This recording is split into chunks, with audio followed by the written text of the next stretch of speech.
Colonel Jonathan Conricus, I want to bring you in here, former spokesperson from the IDF. What can you tell us about the Israel's operation and attempts to take out Iranian leadership?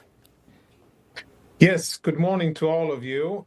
I would say that the reports coming out are still unconfirmed and not official, but there is optimism that the commander of the IRGC, the Revolutionary Guard, was actually eliminated in the first strikes.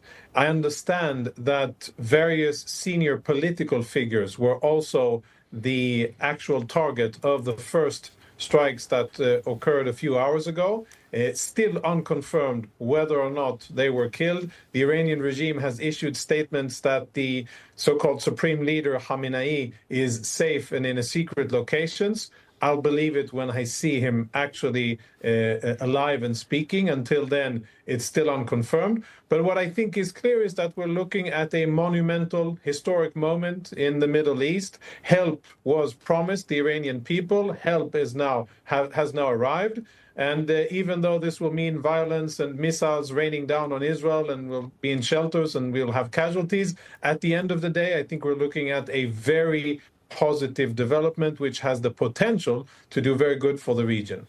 Yeah, Jonathan, to that point, I have zero doubt that the Israeli intelligence agencies know exactly where the supreme leader and the president are, but that's a pretty secured bunker situation we understand they have going there. Is that going to be something where the U.S. may have to come in like we did with Operation Midnight Hammer and drop the bunker busters in order to get that level of leadership from Iran?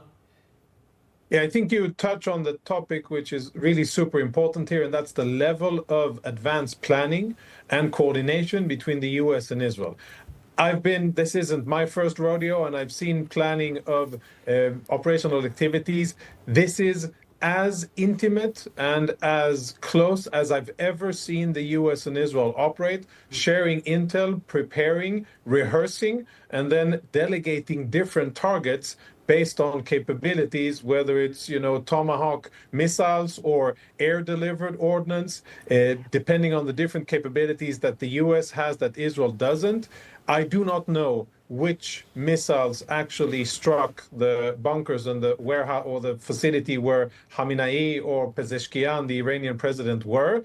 It wouldn't surprise me if it were joint strikes, but the bottom line here is I think that the Iranian regime, for the first time in 47 years, is facing a real, coordinated, well-planned attack on the regime itself, something that the regime isn't used to. They're used to playing offense. They're used to launching terror attacks around the world. They're used to sending others, whether it's Hezbollah, Hamas, Houthis, Iraqis, Syrians, whatever. They're used to sending others to fight for them and die for them. Now the war is coming back to the Iranian regime, and I hope that the consequences will be clear and that it will be as swift as possible.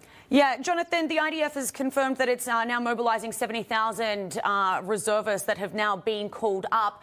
Where do you expect this to go as far as the IDF and potential boots on the ground? Could we see some kind of expansion outside of Israel from the IDF?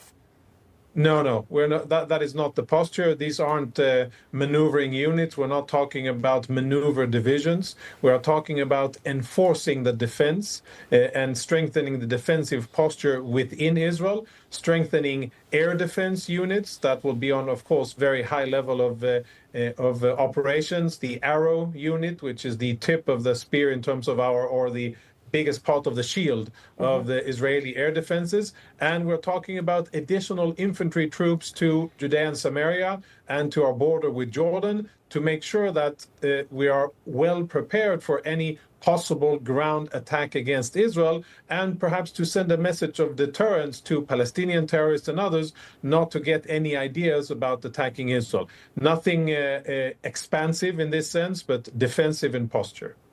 All right, Jonathan, stick around. We've also got Fred Flight with us.